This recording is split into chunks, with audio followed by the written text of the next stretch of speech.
I have had natural hair since, I'll say, 2003. So that's about 7 years or even past that. I started it, I guess it was something inside me. The first time I saw natural hair, which is locks on somebody, I just always wanted it. I had undergrowth, and then my mom was like, you have to go relax your hair, you know, it's having undergrowth. I'm like, yeah, I will. But then I knew what I was doing. I wanted it to come off, and then I shave it off and have the natural like that. You know, it's funny, when I first started locking my hair, I remember some older Ghanaians I would speak to, even in the States, they're like, you know, the kind of people who wear locks, right?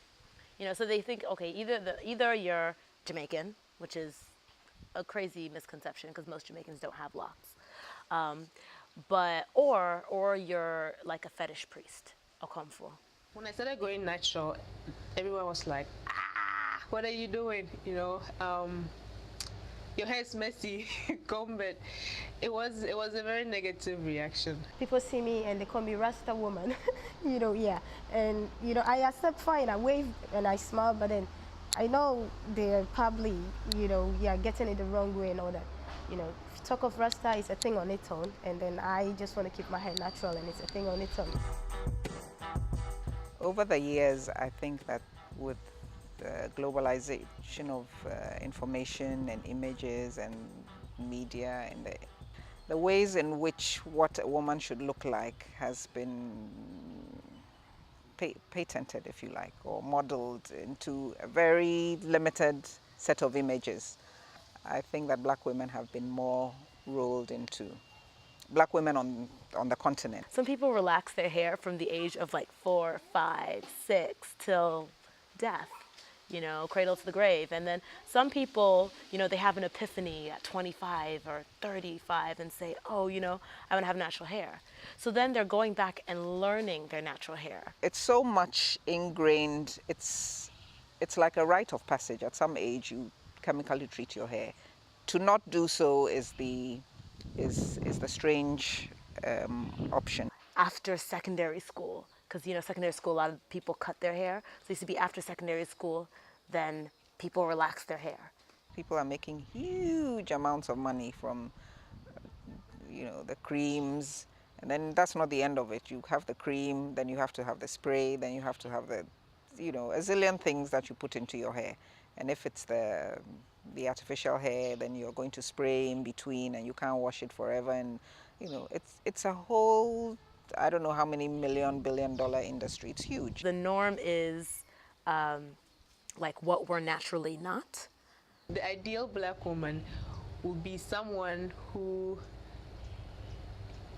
may not necessarily be fair, but will have to have straight hair. There are many people who don't think the average white person is even attractive. So there's some discordance. You know, they will certainly find an African American with straight hair attractive, or or a light-skinned African American person with straight hair more attractive than the average white person.